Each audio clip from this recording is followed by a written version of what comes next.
મિત્રો, હાલમાં મેઘરાજા ગુજરાત પર મન મૂકીને વરસ્યા છે. ક્યાંક તો તારાજી સર્જાય છે, તો ક્યાંક જળતાંડવના દ્રશ્યો પણ સામે આવ્યા છે. પરંતુ ભારે વરસાદના કારણે મચ્છરજન્ય રોગોમાં પણ વધારો થાય છે, તેમજ માખીનો પણ ઉપદ્રવ વધી જાય છે. તો માખી થવાથી તમને પણ ખબર છે મિત્રો કે હાલમાં ચાંદીપુરા વાયરસનો કહેર જોવા મળ્યો છે, જે માત્ર એક માખીના કારણે આ રોગ ફેલાય છે. તો આજે હું તમારી સમક્ષ એટલી બધી મસ્ત રેમેડીઝ લાવી, જે તમે ઉપયોગ કરશો, તમે રેમેડી અપનાવશો, તમારા ઘરમાં માખી બણબણતી ઓછી થઈ જશે. તો એની માટે તો આપણે પહેલા શું કરવું પડશે? તો જેટલી વસ્તુ મેં તમને વિડીયોમાં દેખાડી, તમારે એટલી વસ્તુ લેવી પડશે. જેમાં તમાલપત્ર છે, જેમાં લવિંગ છે, કપૂર છે, તેલ છે અને મીઠું છે. બસ આટલી સામાન્ય વસ્તુ જ લેવાની છે, જે તમને ઘરમાં સરળતાથી મળી રહેશે. હવે એ વસ્તુ લીધા બાદ આપણે શું કરીશું? તો સૌપ્રથમ તો આપણે આપણો ગેસ ઓન કરીશું, તેની ઉપર આપણે લોઢી મૂકીશું. હવે લોઢી ગરમ થાય એટલે આપણે તેમાં 2 થી 3 ચમચી જેટલું મીઠું નાખીશું. હવે 2 થી 3 ચમચી જેટલું મીઠું નાખ્યા બાદ આપણે તેની અંદર તેલ નાખીશું. હવે તેલ નાખીને આપણે સરખી રીતે મીઠું ગરમ કરી લેશું. હવે મીઠું ગરમ થઈ જાય, તમને લાગે કે હવે મીઠામાંથી થોડી વરાળ મતલબ ધુમાડા થોડા નીકળવા માંડ્યા છે,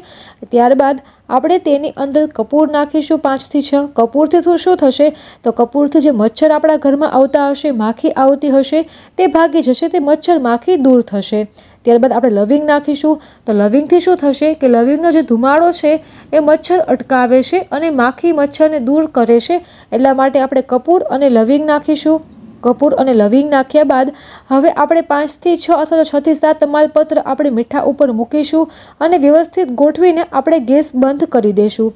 હવે ગેસ બંધ કર્યા બાદ આપણે તમાલપત્રને સળગાવવાના છે, જેથી કરીને કપૂર પણ સળગે અને લવિંગ પણ સળગે. અને તમાલપત્રને સળગાવ્યા બાદ તેમાંથી જે ધુમાડો થાય એ ધુમાડો આપણે આપણા ઘરમાં અથવા તો ઓફિસમાં આપણે ફેલાવવાનો છે.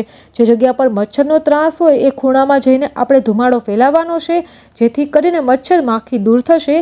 તો આ મિત્રો ઉપાય અજમાવી તમે માખીથી બચી શકો છો અને તમારા બાળકોને પણ સુરક્ષિત રાખી શકો છો.